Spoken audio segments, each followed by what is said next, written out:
प्रथम प्रयास, first attempt. First attempt में कोई भी एग्जामिनेशन क्लियर करना एक सपने जैसा लगता है ना। बहुत बार सोचते हैं कि फर्स्ट अटेम्प्ट में कुछ निकल जाए तो कितनी बढ़िया बात है, क्योंकि एक छोटी उम्र में बन जाएंगे, पहली बार में क्लियर हुआ, मोराल बूस्ट होगा, फैमिली वाले भी तारीफ करेंगे, सब लोग अच्छा अच्छा बोलेंगे। लेकिन फर्स्ट अटेम्प्ट हम देख कब पा रहे हैं और फर्स्ट अटेम्प्ट में क्लियर हो रहा है या नहीं, इन दोनों ही चीजों पर हमारा बहुत ज्यादा कंट्रोल नहीं रहता। अब सबसे पहले समझो, what do you understand by preparing for the first attempt. बहुत सारे बच्चे ऐसा कहते हैं, मैंने ऐसा कहते सुना है कि वो बच्चे आकर के कहेंगे कोई बात नहीं, सिर्फ फर्स्ट अटेम्प्ट है, अभी तो हो जाने दीजिए, फिर देखेंगे। ये माइंडसेट जब तक रहेगा, एग्जामिनेशन क्लियर करना उतना ही मुश्किल रहेगा। खुद को इमेजिन करो कि आप कार सीखना चाहते हो, ठीक है, you want to learn to drive a car. पहली बार आपके दिमाग में यह आया कि यार मेरे घर पे गाड़ी है, मैं भी सीख लूं, कभी काम ही आएगा। एक ड्राइवर साहब आए हैं जो आपको गाड़ी सिखाना चाहते हैं और आप उस गाड़ी में बैठे हो। जब आप उस गाड़ी में बैठे हो, अब इस बहुत ध्यान से मेरी बात सुनना, जब आप उस गाड़ी में बैठे हो तो क्या उस गाड़ी को नेग्लिजेंटली चलाओगे? क्या आप ये सोच के चलाओगे अरे पहली बार चला रहा हूं, ठुके तो ठुके? नहीं, you will be extremely careful. You will drive the first time as if everything depends on it. और अगर उसके बावजूद गलती हो, उसके बावजूद आप ठीक से ना चला पाए, गाड़ी रुक जाए, कहीं टकरा जाए, टच हो जाए, तो खुद को सांत्वना देने के लिए आप जरूर ये कह सकते हो कोई बात नहीं, पहली बार था, सीख रहा हूं। लेकिन जब तक आप गाड़ी चला रहे हो तब तक ये सांत्वना आप अपने आप को नहीं दे सकते। ये सांत्वना सिर्फ तब आएगी जब गाड़ी चलाते चलाते कुछ हो गया, गाड़ी रुक गई, आगे बढ़ नहीं रही, तब और सिर्फ तब आप अपने आप को यह दिलासा दे सकते हो पहली बार है, फिर कोशिश करेंगे। जब एग्जामिनेशन के लिए तैयारी करते हो तो भी यही थॉट आपके दिमाग में होना चाहिए। व्हाइल यू आर प्रिपेयरिंग, आप कभी भी at the time of preparation, at the time of examination ये नहीं सोच सकते कि पहली बार है, देखते हैं क्या रहता है। नहीं, आप उतनी ही शिद्दत से तैयारी करेंगे जैसे ये आपका आखिरी बार है। अगर बाय चांस नहीं हुआ, अगर आप एग्जामिनेशन नहीं दे पाए, पैटर्न कुछ इस तरीके से चेंज हो गया, या आपकी प्रिपरेशन में कमी रह गई, या जो भी चीज है, उस समय और सिर्फ उस समय आप खुद को दिलासा दीजिएगा मेरा पहली बार था, कोई बात नहीं, फिर प्रयास करूंगा। और ये उस समय दिया गया दिलासा आपके लिए काम आएगा। लेकिन अगर पूरे रास्ते आप यही सोचते जाएंगे कोई बात नहीं सर, फर्स्ट अटेम्प्ट है, ट्राई करते हैं, this will kill all the preparation that you have done, because that shows कि आप उतने सीरियस इस अटेम्प्ट को लेकर हो नहीं। और क्यों नहीं, करो ना पूरी जान से तैयारी।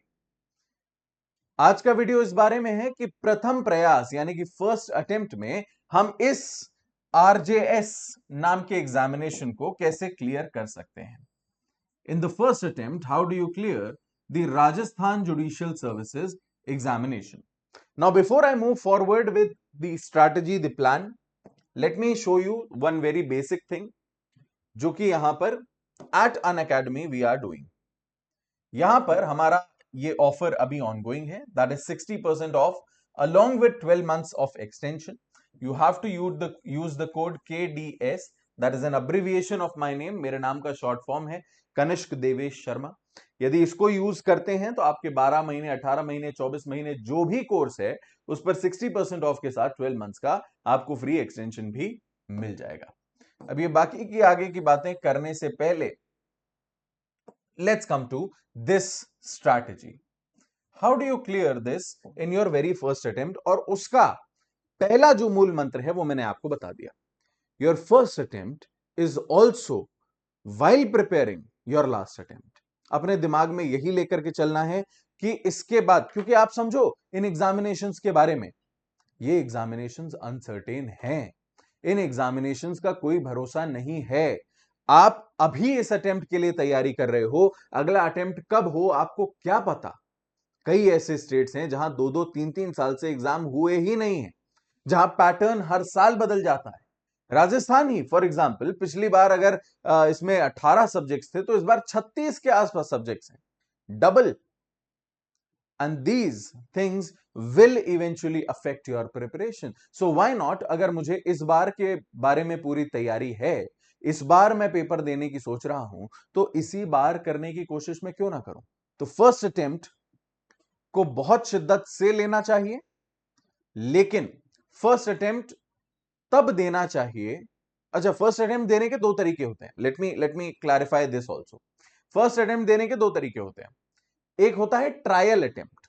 मुझे तैयारी करते हुए सर अभी 2 महीने हुए हैं, पेपर अभी आ गया है, महीने भर में एग्जाम होने वाला है, मेरे मेजर सब्जेक्ट्स ही कवर नहीं हुए। एट दिस पॉइंट आप इस अटेम्प्ट से कोई उम्मीद नहीं रख सकते, ना रखना चाहिए। स्वाभाविक सी बात, ना रखना चाहिए, क्योंकि अनरियलिस्टिक एक्सपेक्टेशंस के साथ आप एग्जामिनेशन में नहीं घुसोगे।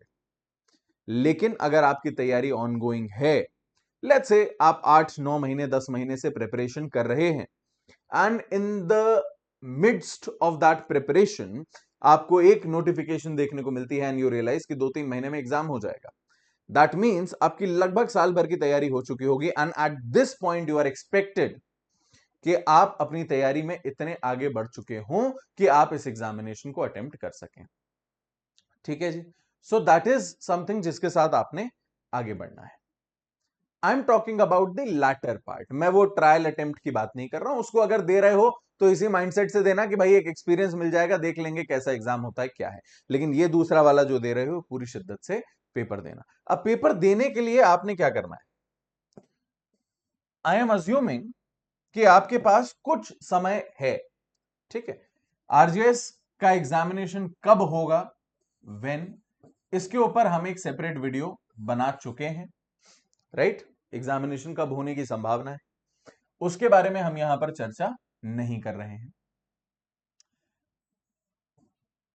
मैं अभी जो एग्जाम होने वाला है ना, इसकी बात सिर्फ नहीं कर रहा। आई एम नॉट सेइंग कि मान लो अगले महीने पेपर हो गया तो आप कैसे करोगे। That's not what we are talking about. We are talking about a full fledged strategy to clear this examination the first attempt. तो सबसे पहले स्टेप 1 वाज द माइंडसेट, जो मैंने आपको बताया। Step 2 is know the exam. Know the exam.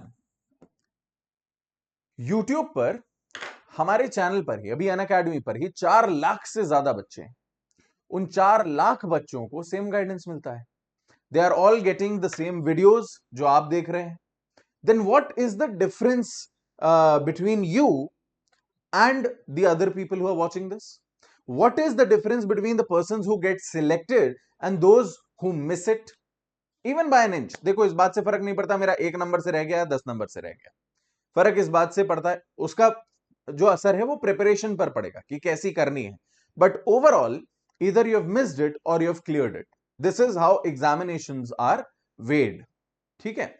So क्या फर्क है उन लोगों में और आप में, जो सभी लोग इंटरनेट से सेम गाइडेंस ले रहे हैं बट किसी का हो रहा है और किसी का नहीं?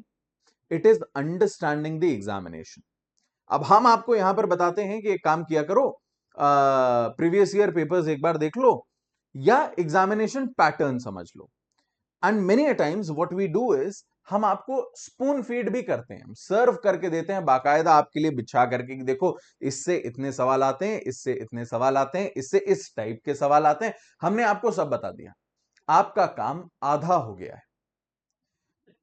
लेकिन अगर उस आधे को आप अपने अंदाज में नहीं लाओगे तो फिर सिलेक्शन होना थोड़ा मुश्किल हो जाता है, तैयारी थोड़ी मुश्किल हो जाती है।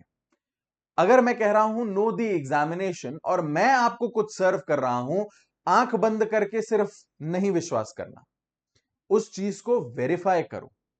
अपने आप प्रीवियस ईयर पेपर्स को देखो, सिर्फ और सिर्फ 2-4 साल के नहीं, पुराने जितने पेपर्स हैं। कई बच्चे कहते हैं सर सिलेबस तो हर साल चेंज होता है, फिर हम क्या देखें, हमारे लिए पीवाईपीज तो काम के ही नहीं है। नहीं जी, आपके लिए पीवाईपीज अभी भी काम के हैं। सिलेबस चेंज होता है मैं मानता हूं, लेकिन उसमें कई सब्जेक्ट्स ऐसे भी तो हैं जो कंसिस्टेंटली चले आ रहे हैं, जिन्हें नहीं हटाया गया है, उन्हें देख लो।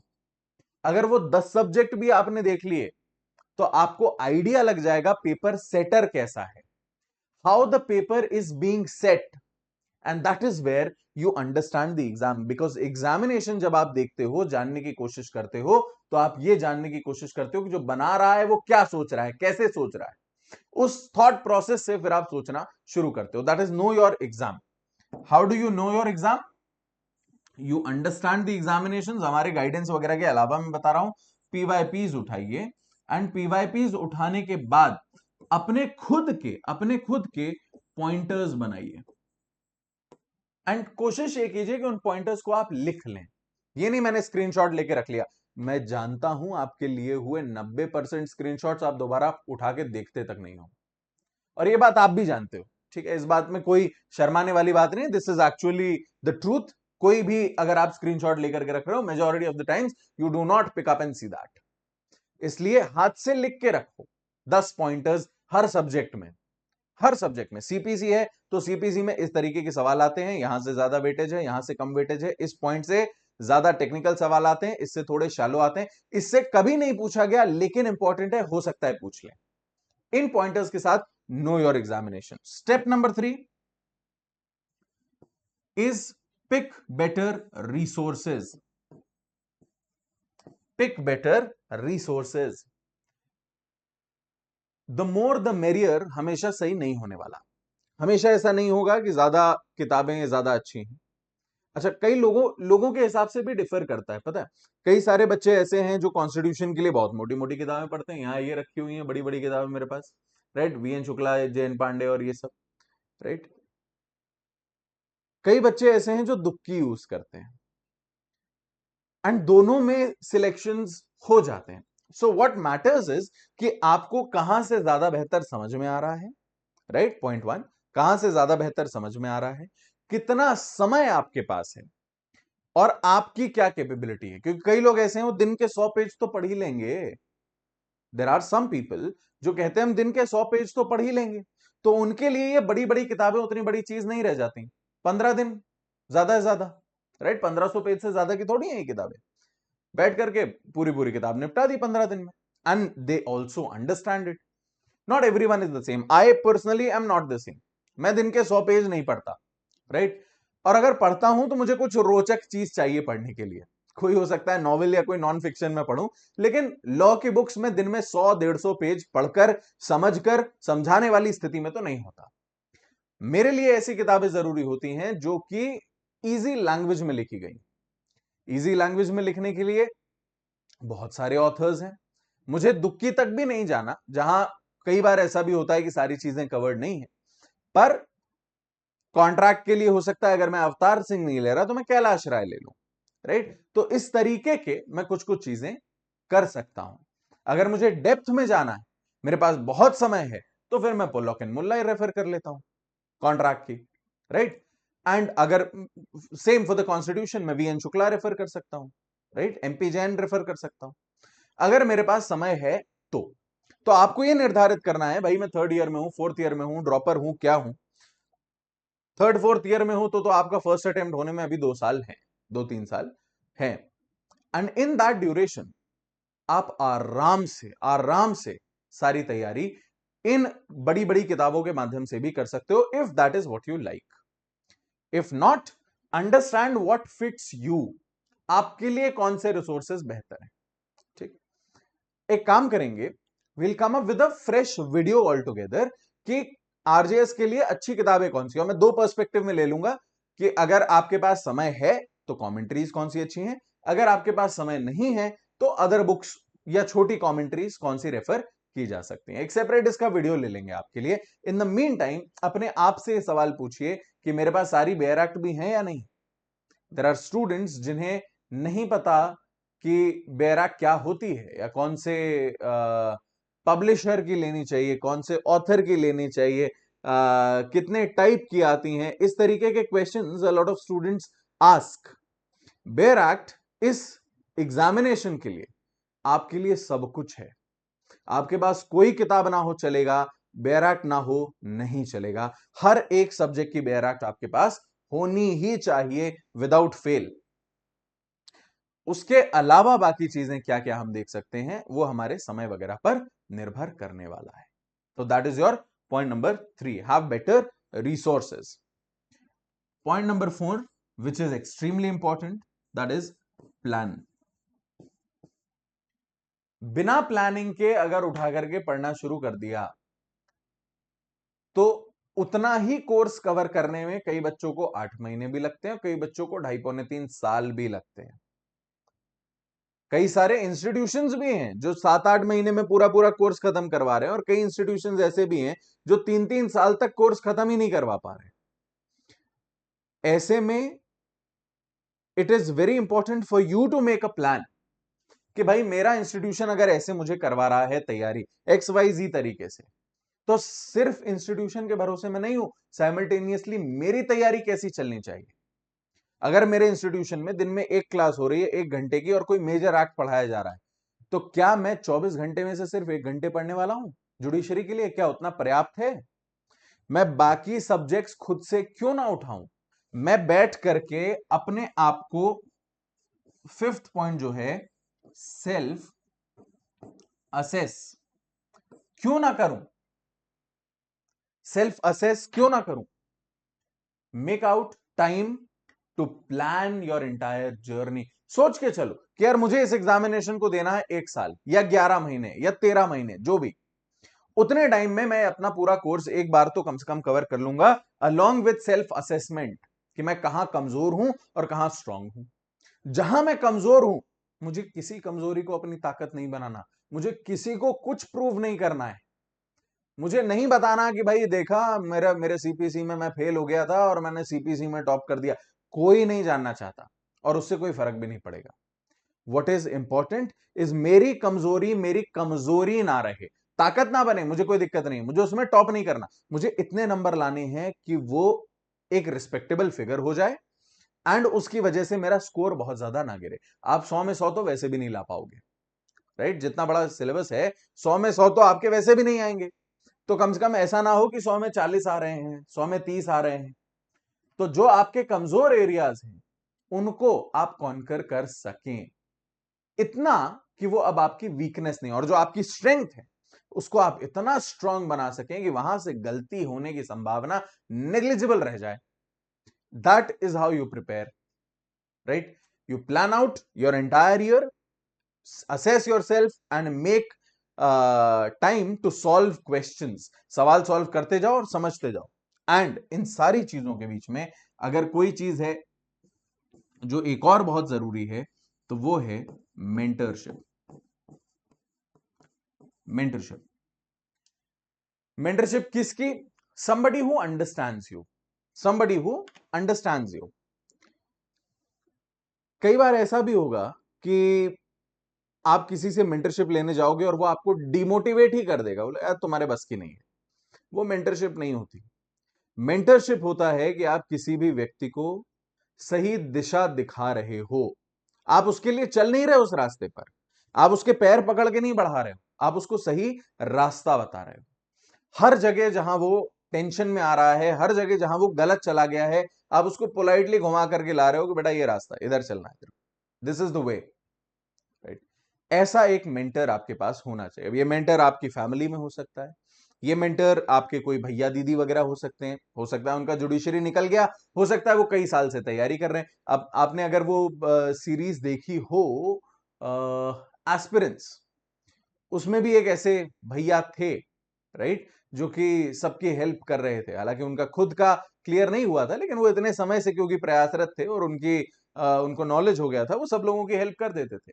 ऐसे मेंटर्स भी काम के होते हैं। सीक मेंटरशिप, ठीक? एंड अगर मेंटरशिप आपको हम लोगों से चाहिए, so this is another initiative of an academy that provides you unlimited one on one mentorship with top mentors, right? This is an iconic pro feature, right? Complete career guidance आपके सारे educators और mentors के साथ, notes making, doubt solving, हर चीज से संबंधित video medium से इन सारे लोगों के साथ you can have your mentorship sessions. अच्छा, कई सारे बच्चे अभी भी घबराए हुए हैं कि जुडिशरी जो है अपना बहुत अनसर्टेन है, बहुत डावाडोल है, हम दूसरे एग्जाम्स की तैयारी कर रहे हैं। So you can prepare for 2 examinations at once and prepare for CLAT PG and LLM, other LLM examinations along with judiciary. इसमें आपको 12 महीने का वो एक्सटेंशन भी मिल जाएगा, and this is the only additional cost that you will have to bear. And lastly, आपको पढ़ाने के लिए, आपको फ्री में गाइड करने के लिए, जो चीज मैंने पहले भी कही है, फिर से कह रहा हूं, आपको जिस धक्के की जरूरत है वो देने के लिए we are teaching for free from 14th through 16th of April. इसमें ये सारे एक्ट सुबह 8 बजे से रात 10:30 बजे तक हम लोग पढ़ाएंगे। लाइव क्लासेस होंगी सारी, डाउट क्लियरिंग भी इसी में होता रहेगा। अनअकैडमी ऐप पर चल रहा है, तो अगर आपने अभी तक डाउनलोड नहीं किया है तो do consider that is well.